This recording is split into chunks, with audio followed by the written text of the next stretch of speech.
नमस्कार.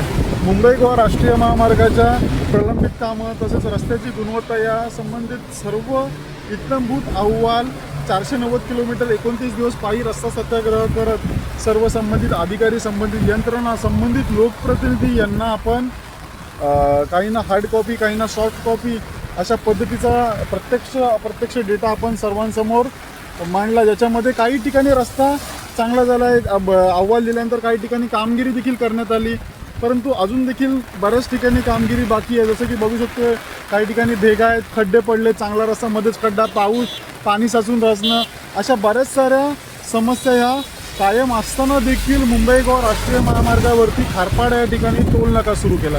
त्या टोल नाक्यावर 95 रुपयाची इतर जो कर आहे हा लावणं सुरू झालं. म्हणजे कामं अर्धवट असताना देखील असा प्रलंबित प्रश्न असताना देखील हे सुरू झालं आहे.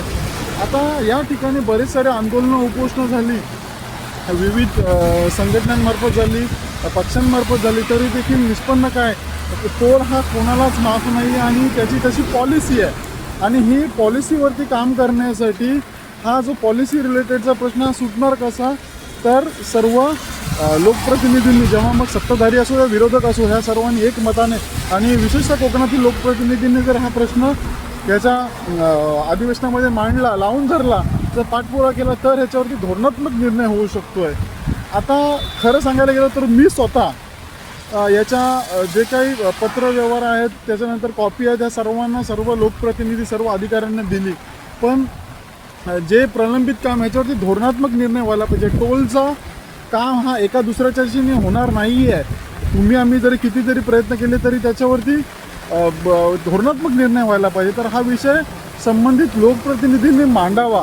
याच्यासाठी आता मी बरेच सारे ईमेल, पत्रव्यवहार करून देखील म्हणजे कार्य झालं, पण ते आता मांडत नाही, तर त्याला काय करावं. तर एक नागरिक म्हणून आता बघू शकतो तो धबधबा सुरू आहे, पण आता मग करावं तर काय. तर आम्ही काही जे सुजाण नागरिक आहेत, जागरूक नागरिक आहेत, कोकणकर आहोत.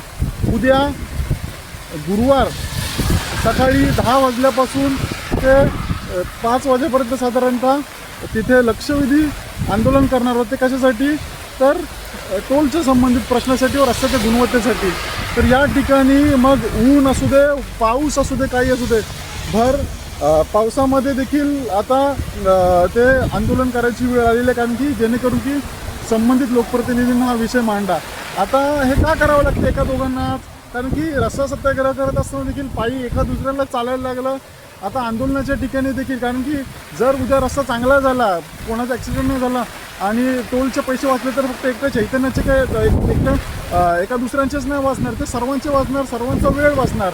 आणि या सर्व गोष्टीसाठी सर्वांनी येणं गरजेचं आहे, काम करणं गरजेचं आहे. मग ही जनभावना जेव्हापर्यंत आपल्या मनामध्ये येणार नाही तेव्हापर्यंत या गोष्टी होणार नाही. आता बघू शकतो कशा पद्धतीचा पाणी इथे साचलेलं आहे. मग याच अनुषंगाने जसं चालत जाताना लोक त्रास झाला, तर त्याच वेदना थोडाफार आता उद्या भर पावसामध्ये पोस्टर हातात घेऊन संबंधित लोकप्रतिनिधींना आपण विनंती करणार आहोत की बाबांनो, कृपया तुम्ही हा विषय अधिवेशनामध्ये लावून धरा, मांडा, ही नम्र विनंती करणार आहोत.